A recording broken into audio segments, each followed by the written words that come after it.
मेरा नाम कन्हैया है और कन्हैया ने कंस का वध किया था और कंस भी मामा था। बेचारे नरोत्तम मिश्रा जी, उनको फिल्म का बड़ा इंटरेस्ट है, अक्सर दीपिका पादुकोण को देखते रहते हैं। दीपिका पादुकोण क्या फिल्मी? अरे राज्य चला लो यार, जगह है कितनी जेल में तेरे, देख लिया है देखेंगे। माँ बाप ने कितना सुंदर नाम रखा है, नरोत्तम, नड़ों में उत्तम। और काम कैसा है? निकृष्ट महिलाओं से मैं हाथ जोड़ करके माफी मांगता हूं। बतौर पुरुष हमने ऊपर आपके ऊपर बहुत सारा अत्याचार किया है, इसके लिए हाथ जोड़ करके हम आपसे माफी मांगते हैं। शर्म आती है तो जया साहब के पप्पा इंदौर का चक्कर लगा रहे होते। सुने हैं डैडी जी घूम रहे हैं आजकल, और मैं प्रधानमंत्री की तरह इतिहास में फेल नहीं हूं, पूरा नंबर आया है हमको इतिहास में। सबसे पहले जो हमारी पहचान है आदिवासी, उसको आजकल वनवासी करने का प्रयास किया जा रहा है। बोलिए, अगर वन में रहने वाले लोग वासी हैं तो जो लोग फ्लैट में रहते हैं उसको फ्लैट वासी कहना शुरू कर दें क्या? अरे भारत में रहने वाला हर कोई भारतवासी है, लेकिन इस जमीन पर सबसे पहले जो उन्होंने रहना शुरू किया, निवास करना शुरू किया, वो आदिवासी हैं। और ये सम्मान की बात है, ये गर्व की बात है। जो इस बात को गुमराह करना चाहते हैं, उनकी राजनीति आपको समझना पड़ेगा। उनकी राजनीति क्या है? उनकी राजनीति यह है कि आपका जंगल काटने के लिए आप कुल्हाड़ी का इस्तेमाल करते हैं, लेकिन उस कुल्हाड़ी में जो लकड़ी लगी होती है वो किसी पेड़ की ही लकड़ी होती है। यह जो राजनीति है, इस राजनीति को हमको समझना पड़ेगा कि हम किस दौर में आ जाकर के खड़े हैं। देश की महामहिम राष्ट्रपति आदरणीय द्रौपदी मुर्मू जी भी आदिवासी हैं, है कि नहीं है? और आपने टीवी में देखा होगा, बड़े जोर शोर से कांग्रेस पार्टी पे कीचड़ उछाला गया कि हम आदिवासियों का सम्मान नहीं करते हैं। बताइए, इस देश का इतिहास उठा करके देख लीजिए। पंडित जवाहरलाल नेहरू वो पहले व्यक्ति हैं जिन्होंने आदिवासियों के प्रतिनिधित्व को संविधान सभा में सुनिश्चित किया, और यह सुनिश्चित किया कि अंग्रेजों ने जिस तरीके से जंगल के कानून बना करके आदिवासियों को उनके जल जंगल जमीन से महरूम कर रहे हैं, जंगल जमीन पे पहला अधिकार आदिवासियों का होगा, ये पंडित जवाहरलाल नेहरू ने सुनिश्चित किया। आप इतिहास उठा करके देख लीजिए, और मैं प्रधानमंत्री की तरह इतिहास में फेल नहीं हूं, पूरा नंबर आया है हमको इतिहास में, पूरा नंबर आया है। इतिहास उठा करके देख लीजिए कि जिनको डीनोटिफाइड ट्राइबल्स कहा जाता था, अंग्रेजों ने, जो हमारे महान नेता थे, आपने तांत्या मामा का नाम सुना होगा, आपने जो है धरती आबा बिरसा मुंडा का नाम सुना होगा। ये जल जंगल जमीन की लड़ाई लड़ने वाले हमारे महामानव हैं, आदिवासियों के महान योद्धा हैं, और इनकी लड़ाई में मुक्ति का मार्ग था, इनकी लड़ाई में आजादी का मार्ग था।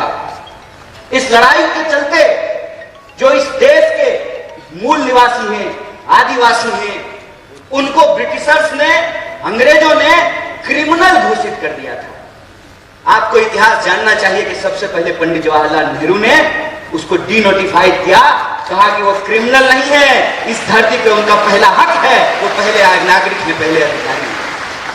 कांग्रेस के इतिहास की बात करते हैं, आप मुझे बताइए, हमारे साथी ने बिल्कुल ठीक कहा, अगर आपका वोट और हमारा वोट एक नहीं हुआ होता, क्यों पत्रकार महोदय, आपका वोट और एडिटर का वोट एक नहीं होता, महिला और पुरुष का वोट एक नहीं होता, हेलीकॉप्टर पर उड़ने वाला और साइकिल पर चलने वाला का वोट अगर एक नहीं होता, तो जया साहब के पप्पा इंदौर का चक्कर लगा रहे होते। सुने हैं डैडी जी घूम रहे हैं आजकल, जया साहब के, क्यों घूम रहे हैं? ये वोट का अधिकार आपको कैसे मिला है? ये वोट का अधिकार आपको थाली में परोस करके गिफ्ट नहीं मिला है, इसके लोगों ने संघर्ष किया है, इसके लोगों ने अपनी जान की कुर्बानी दी है। और आजादी का मतलब होता है कि कि किसी भी मनुष्य के ऊपर शोषण करने का कोई अधिकार नहीं है। यह आजादी का मतलब होता है।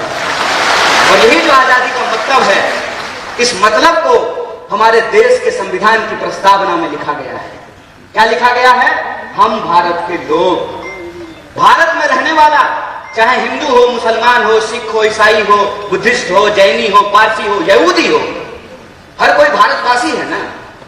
जब भारत में रहने वाला हर कोई भारतवासी है, तो चाहे गोंड हो, भील हो, उरांव हो, सभी लोग आदिवासी हैं। यह एकता हमको समझनी पड़ेगी, यह एकता हमको बना करके रखनी पड़ेगी। इनकी चालाकी आपने देखी, एक दूसरे से लड़ा रहे हैं। ये क्यों लड़ा रहे हैं? ये इसलिए लड़ा रहे हैं ताकि हमारी शक्ति आपस में बट जाए। मणिपुर जल रहा है, मणिपुर में मणिपुर के रहने वाले लोग को ही आपस में लड़ाया जा रहा है, और सरेआम आपके रूंगटे खड़े हो जाएंगे। यहां बैठी हुई महिलाओं से मैं हाथ जोड़ करके माफी मांगता हूं। बतौर पुरुष हमने आपके ऊपर बहुत सारा अत्याचार किया है, इसके लिए हाथ जोड़ करके हम आपसे माफी मांगते हैं। शर्म आती है कि आजादी के 75 साल बाद भी बदला निकालने के लिए निर्वस्त्र होकर के आप एक महिला को घुमा रहे हैं, और आप कहते हैं कि हमने आदिवासी महिला को राष्ट्रपति बनाया है। आप एक आदिवासी महिला को राष्ट्रपति बनाए हैं और एक आदिवासी महिला को निर्वस्त्र करके घुमाया जा रहा है, और महामहिम अपने मुंह से एक शब्द नहीं बोलती है। यह बात हमको समझनी पड़ेगी कि लकड़ी काटने वाले कुल्हाड़ी में भी लकड़ी लगा होता है। इस राजनीति को हमको समझना पड़ेगा। हमको समझना पड़ेगा कि अगर जो हमारा वोट और आपका वोट एक है, महिला और पुरुष का वोट जो एक है, हेलीकॉप्टर पर चलने वाला और फॉर्च्यूनर पर चलने वाला और टूटी हुई साइकिल लेकर चलने वाला का वोट जो एक है, यही वोट की ताकत है कि यह जमहूरियत जिंदा है, यह लोकतंत्र जिंदा है। 5 साल के लिए ही सही इनको जनता के बीच जाना पड़ता है, जनता की अदालत में आना पड़ता है, और अपनी नाकामियों को छुपाने के लिए तरह तरह का झूठ बोलना पड़ता है। अभी हमको एक पत्रकार पूछ रहे थे कि गृह मंत्री ने कहा है मां बाप ने कितना सुंदर नाम रखा है, नरोत्तम, नड़ों में उत्तम, और काम कैसा है? निकृष्टम। कैसे है निकृष्टम? निकृष्टम ऐसे है कि भाई तुम सरकार चला रहे हो, 20 साल से तुम्हारी इस प्रदेश में सरकार है, और तुम विपक्ष की तरह सवाल पूछ रहे हो। है दम चैलेंज करते हैं यहां से खड़ा होकर के। इंदौर में 2 गृह मंत्री है, चैलेंज करते हैं कि अगर हमने गलत किया है तो हमको इंदौर की जेल में डालो, अगर हमने गलत नहीं किया है तो देश को गुमराह करना बंद करो, देश से माफी मांगो, बकवास करना बंद करो। हमको मालूम है कि ये झूठ क्यों बोलते हैं। ये झूठ इसलिए बोलते हैं क्योंकि हमारे सच का सामना नहीं कर सकते हैं। करेंगे हमारे सच का सामना। सच ये है कि इनका बेटा विदेश पढ़ने के लिए गया है, मामा का। और मामा के संदर्भ में मैं आपको बता दूं, मेरा नाम कन्हैया है, और कन्हैया ने कंस का वध किया था, और कंस भी मामा था। ये संदर्भ मैं इसलिए बता रहा हूं कि हमको सच्चाई आंख खोल करके देखने की जरूरत है। इस प्रदेश में गरीब के लिए महाविद्यालय नहीं बनेगा, गरीब के लिए विश्वविद्यालय नहीं बनेगा, गरीब के लिए छात्रावास नहीं बनेगा। क्यों?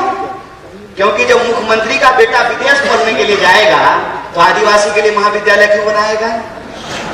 और जब चुनाव आ गया है, 20 साल से सरकार चला रही है, जब चुनाव में 20 महीना बचा है, तब इनको बहन जी लाडली की याद आई है, और क्या कह रहे हैं कि हम 2000 रुपया दे देंगे। चाचा, आप 2000 रुपया अपने पास रखिए। ये बताइए कि 350 का सिलेंडर 1400 रुपए में क्यों मिल रहा है? 750 रुपया तो रिचार्ज कराने में लगता है। बहनें यहाँ पे बैठी हुई हैं, 2000 रुपया दे दीजिएगा तो 2 महीना ठीक से 2 मोबाइल रिचार्ज भी नहीं हो पाएगा। ठगते हैं, ठग रहे हैं हमको। आपका खेल हम समझ रहे हैं, आपका खेल हम समझ रहे हैं कि आप हमारे आंख में धूल झोंक करके हमारी संपत्ति, हमारा रिसोर्स हमसे छीन रहे हैं। और जब हम अपने जल जंगल जमीन की बात करते हैं तो ये हमारे ऊपर तरह तरह का आरोप लगाते हैं। कहते हैं जल जंगल जमीन की बात करने वाले लोग अर्बन नक्सल होते हैं। हाय रे गृह मंत्री, बड़ी दया आती है आपको।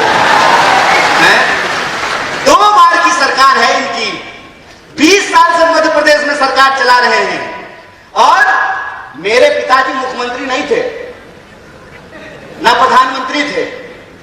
मैं एक साधारण परिवार का लड़का हूं, लेकिन मेरे पास महात्मा गांधी की तरह, बिरसा मुंडा की तरह, शहीद आजम भगत सिंह की तरह, डॉक्टर बाबा साहब भीमराव अंबेडकर की तरह सच की ताकत है। इस बात को याद रखिएगा। अरे पूरी ताकत लगा लीजिए। आप हमारी सच्चाई को नहीं बदल सकते हैं। हम सच के लिए लड़ रहे हैं, हम अपने लोकतांत्रिक अधिकार के लिए लड़ रहे हैं। और लोकतंत्र का क्या मतलब होता है? लोकतंत्र का मतलब यह होता है कि जैसे मुख्यमंत्री के बेटा का वोट एक होता है, उसी तरह से आदिवासी के बच्चा का भी वोट एक होता है। अगर मुख्यमंत्री के पास पैसा है, वो अपने बच्चे को विदेश भेज सकता है, तो हम भी इस देश में टैक्स देते हैं। हमारे बच्चों के लिए भी अच्छी शिक्षा की व्यवस्था होना चाहिए, अच्छा अस्पताल होना चाहिए, अच्छी सड़कें होनी चाहिए, महिलाओं की सुरक्षा होनी चाहिए। यह हमारा हक है। और जब हम अपना हक मांगते हैं तो हमारी बात को गुमराह करने की कोशिश करते हैं। लेकिन हम गुमराह होने वाले नहीं हैं। इनका खेल हम समझते हैं। हम आपके टैक्स के पैसे से, आपके टैक्स के पैसे से हमने पीएचडी की है, हमने आपका नमक खाया है। और हम नमक हराम नहीं है, हम नमक हलाल हैं। और हम आपके साथ यह नमक का वादा करते हैं, क्योंकि हम महात्मा गांधी की पार्टी से हैं। और महात्मा गांधी ने नमक का आंदोलन कराया था और अंग्रेजों को धूल चटाया था। इस बात को हम इनको याद दिलाना चाहते हैं। अगर हम इस देश को अंग्रेजों से मुक्ति दिला सकते हैं, तो अंग्रेजों की चापलूसी करने वालों से भी मुक्ति दिला सकते हैं। हमारे स्कूलों को बंद करके, हमारे छात्रावासों को बंद करके, तरह तरह का भर्ती घोटाला करके, घोटाला खत्म ही नहीं हो रहा है। रोज नया घोटाला पैदा हो जाता है। अभी जो नया घोटाला आया है उसका नाम है पटवारी घोटाला। और मैं वीडियो देख रहा हूं, वीडियो में जो पटवारी घोटाला नहीं, पटवारी परीक्षा की जो टॉपर है, उसको पूछा कि मध्य प्रदेश का राजधानी कहां है, तो बोली दिल्ली। हम बोले बिल्कुल ठीक बात है। आजकल मध्य प्रदेश में सारा कंट्रोल दिल्ली से ही चल रहा है।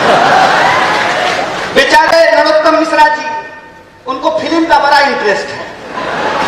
अक्सर दीपिका पादुकोण को देखते रहते हैं। दीपिका पादुकोण क्या पहनी? अरे राज्य चला लो यार, गृह मंत्री हो, तुम्हारे राज्य में सबसे ज्यादा महिलाओं के खिलाफ अत्याचार हो रहे हैं, सबसे ज्यादा आदिवासियों के खिलाफ अत्याचार हो रहे हैं। राज्य समझ में नहीं रहा है। कहते हैं ना, घर में नहीं दाने, अम्मा चली भुनाने। पहले अपना राज्य तो चला लीजिए। आए दिन घोटाले होते रहते हैं और पूरा कंट्रोल। पहले इनको मुख्यमंत्री बनने का मन था, मुझे भी सूत्रों से पता चला है। क्या चीज है? मीडिया के लोग यहाँ बैठे हुए हैं, बोलिए ना, डरिए मत। अरे लोकतंत्र है, सबको बोलने का हक है। अरे हम लोग तो एक नारा लगाते हैं, जगह है कितनी जेल में तेरे, देख लिया है देखेंगे। कितने लोगों को जेल में डाल देंगे? सच बोलिए, सच की ताकत होती है। पहले इनको कहा कि ऐसे ही उलझलूल बात किया करो, सोशल मीडिया पे पॉपुलर हो जाओगे। और जैसे पटवारी की परीक्षा की टॉपर को मध्य प्रदेश की राजधानी दिल्ली लगती है, इनको भी सत्ता का केंद्र आजकल दिल्ली लगता है। और जब चुनाव आता है तो दिल्ली इंदौर में घूमना शुरू कर देता है। आजकल दिल्ली इंदौर घूम रहा है। तो जब आ ही गए हैं नेकी और पूछ तो इनसे पूछ लेना चाहिए कि क्यों घोटाले पे घोटाले हो रहे हैं, क्यों आदिवासियों के खिलाफ अत्याचार हो रहे हैं, क्यों महिलाओं के खिलाफ अत्याचार हो रहे हैं, क्यों आपके द्वारा किए गए एक भी वादे पूरे नहीं किए गए। और जब चुनाव आया है, लाडली योजना, समझ रहे हैं साहेब, अपने लाडले के लिए लाडली योजना लेकर के आए हैं। साहब, ये सच्चाई हम देख रहे हैं। इस सच्चाई को मैं अपने आदिवासी भाई बंधुओं से कहना चाहता हूं, अपनी बहनों से कहना चाहता हूं कि ये मौका है कि जो 20 साल से आपने अत्याचार झेला है, उस अत्याचार का आपको बदला लेना है और उनको एहसास कराना है कि राजा का बेटा राजा नहीं होगा। ये लोकतंत्र की ताकत है और लोकतंत्र की ताकत ये है कि सब लोगों को चुनाव लड़ना पड़ता है। कमलनाथ जी भी चुनाव लड़ते हैं, दिग्विजय सिंह जी भी चुनाव लड़ते हैं और नरोत्तम मिश्रा को भी लड़ना पड़ता है। एक उदाहरण आप मुझे सोच करके बताइए। और यहां पर चूंकि कांग्रेस के वरिष्ठ नेता मौजूद हैं और हमारे आदिवासी भाई बंधु हैं, इसलिए कहना जरूरी है कि श्रीमती गांधी को 2 बेटे, संजय गांधी और राजीव गांधी, दोनों कांग्रेस में थे। बाद में संजय गांधी जी की पत्नी बीजेपी में चली गई, चुनाव लड़ी, चुनाव जीती। राजीव गांधी जी की पत्नी भी चुनाव लड़ी, चुनाव जीती। तो बीजेपी में लोकतंत्र कैसे है और कांग्रेस में राजतंत्र कैसे है? वहां जो बहुत चुनाव जीती तो वो लोकतंत्र है, और श्रीमती गांधी की यहां जो बहुत चुनाव जीते तो यह राजतंत्र है। हाय रे बेईमानी, बेशर्मी देखे हो, बेशर्मी। अरे ये कांग्रेस पार्टी ही है जिस पार्टी ने इस देश में जमहूरियत को स्थापित किया है, और ये जमहूरियत की ताकत है कि राहुल गांधी जब अमेठी से चुनाव जीतते हैं तो इनके नजर में वो राजतंत्र है, और वो मैडम जो है सास जो कभी बहू थी, है ना, वो जब अमेठी से चुनाव लड़ी है तो लोकतंत्र है। हाय रे चोरी। मैं तो यही कहता हूं कि अगर इस देश में पंडित जवाहरलाल नेहरू नहीं होते ना, तो नरेंद्र मोदी भी देश के प्रधानमंत्री नहीं हो पाते। अगर इस देश में गांधी नहीं होते, इस देश में अगर भगत सिंह नहीं होते, इस देश में अगर बिरसा मुंडा नहीं होते, इस देश में अगर डॉक्टर बाबा साहब भीमराव अंबेडकर नहीं होते, तो एक आंगनबाड़ी का बेटा खड़ा होकर के 2 मुख्यमंत्री के सामने भाषण नहीं दे रहा होता। ये लोकतंत्र है और इस लोकतंत्र की ताकत को आपको समझना पड़ेगा। इसीलिए मैं अपने आदिवासी भाइयों और बहनों से कहना चाहता हूं कि जो आपका मांग पत्र है, ये मांग पत्र कोई ऐसे नहीं मानने वाला है। ये मानेगा आपके वोट की ताकत से, और आपको अपने वोट की ताकत दिखानी है। और 20 साल का ये जो घोटालों का राज है, इस घोटालों के राज को आपको समाप्त करना पड़ेगा। बोलिए कीजिएगा कि नहीं कीजिएगा? पीछे से ए भाई, करना है ना, बदलना है ना। अगर बदलना है तो मैं सहमत हूं इस बात का कि समाज में बदलाव सिर्फ पार्टी से नहीं होती है, समाज में बदलाव समाज के सहयोग से होता है। इसीलिए कांग्रेस पार्टी अपने दम से चुनाव लड़ेगी, कांग्रेस के कार्यकर्ता अपने दम से चुनाव लड़ेंगे, लेकिन मध्य प्रदेश के एक एक नागरिक को अपने हक और अधिकार के लिए और 20 साल से जिनके सत्ता का अहंकार है, उस अहंकार को चकनाचूर करने के लिए इस सत्ता को इनको कुर्सी से बेदखल करना पड़ेगा, इनको हराना पड़ेगा। और ये सवाल इनसे पूछना पड़ेगा कि उधर उधर की बकवास बंद करो, ये बताओ कि हर साल 2 करोड़ नौकरी क्यों नहीं पैदा हुई, ये बताओ कि हमारे खाते में 15 लाख रुपया क्यों नहीं पहुंचा, ये बताओ कि आए दिन महिलाओं के ऊपर बलात्कार क्यों हो रहा है, क्यों दलितों के ऊपर अत्याचार हो रहा है, क्यों आदिवासियों के ऊपर अत्याचार हो रहा है। और यहाँ हमारे सिपाही लोग खड़े हैं, एमएलए साहब को पेंशन मिलेगा, कांस्टेबल को नहीं मिलेगा, ये ठीक बात है? तो पूछिएगा अगली बार मामा को कि मामा हम भी जो है डंडा नहीं चलाएंगे, अगर आपको पेंशन मिलेगा ना तो हमको भी ओल्ड पेंशन स्कीम देना पड़ेगा, हमको ये लागू करना पड़ेगा। और ये जो मांगे हैं, ये मांगे इस प्रदेश की मांग है, इस मांग को इनको मांगना पड़ेगा। और नॉर्मलाइजेशन के नाम पे, नॉर्मलाइजेशन के नाम पे जो बेईमानी चल रहा है, तो जैसे ये आपके नंबर का नॉर्मलाइजेशन कर रहे हैं ना, आपको इनकी सीटों का नॉर्मलाइजेशन करना पड़ेगा। बोलिए कीजिएगा कि नहीं कीजिएगा? अगर कीजिएगा तो मध्य प्रदेश में परिवर्तन होगा, और सिर्फ मध्य प्रदेश में परिवर्तन नहीं होगा, इंदौर से परिवर्तन की लहर दिल्ली तक पहुंचेगी और दोनों गृह मंत्री फिर से तरीपार होंगे, ये हमारा पूरा भरोसा है। इसी आशा और विश्वास के साथ आप तमाम लोगों को एक बार फिर से शुक्रिया अदा कहते हुए, धन्यवाद कहते हुए अपनी बात को खत्म करूंगा। शुक्रिया। इनकलाब जिंदाबाद। जय आदिवासी।